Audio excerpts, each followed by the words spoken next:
उससे मेरी मुलाकात किसी कहानी की शुरुआत जैसी नहीं थी। ना कोई टकराव, ना कोई चौंकाने वाला पल। एक दोस्त की पार्टी थी, शोर, हंसी और लोगों की भीड़। हम दोनों उस भीड़ से थोड़ा अलग एक ही कोने में बैठे थे। बातें कम थीं, पर उसकी मौजूदगी में एक अजीब सा सुकून था। वो कम बोलता था, लेकिन जब बोलता तो उसकी आवाज़ में ठहराव होता। और मैं, जो अक्सर खुलकर हंसती और बोलती हूँ, उसके सामने अपने आप धीमी हो जाती थी, जैसे शब्दों को भी सोच समझकर बाहर आना चाहिए। उस रात के बाद हम मिलने लगे। कोई जल्दी नहीं थी, कोई जल्दबाजी नहीं। कभी कॉफ़ी, कभी लंबी वॉक, कभी बस साथ बैठकर शहर को देखते रहना।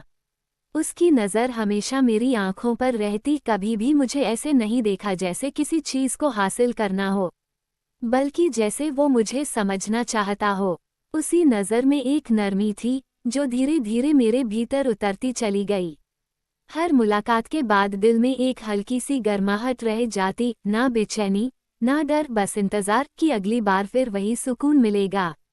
एक रात वो मुझे घर छोड़ने आया। बारिश हल्की थी, सड़कें गीली रोशनी में चमक रही थीं। घर के बाहर हम कुछ पल खामोश खड़े रहे, वो खामोशी जो अजीब नहीं लगती, बल्कि ज़रूरी लगती है। ऊपर आओगे? सवाल मेरी आवाज़ में नहीं, मेरी सांसों में था। उसने मेरी तरफ देखा, एक पल रुका, और बहुत धीमे से कहा, अगर तुम चाहो। कमरे में पीली सी लाइट थी। हम आमने सामने खड़े थे, इतने पास कि उसकी सांसों की गर्माहट महसूस होने लगी। उसने हाथ बढ़ाया, फिर रोक लिया, जैसे हर कदम मेरी इजाज़त से लेना चाहता हो। उस रुकने में ही मुझे सबसे ज़्यादा अपनापन लगा। मैंने खुद उसकी उंगलियां थाम लीं। कोई जोर नहीं, कोई दावा नहीं, बस एक स्वीकार। उसका हाथ मेरी कमर के पास आया, बहुत हल्का, बहुत सावधान। हमारे माथे एक दूसरे से लग गए। सांसें धीमी थीं, दिल तेज नहीं, बल्कि शांत हो रहा था।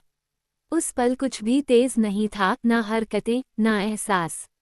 बस दो लोग थे, जो एक दूसरे के बहुत पास आकर भी एक दूसरे की हद को समझ रहे थे।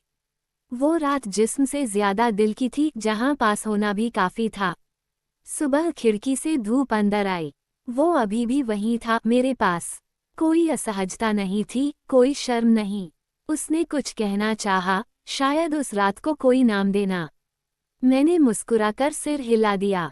कुछ रिश्तों को नाम की जरूरत नहीं होती, वो बस उस एहसास से जिंदा रहते हैं, जो पास आकर भी सम्मान से भरा होता है।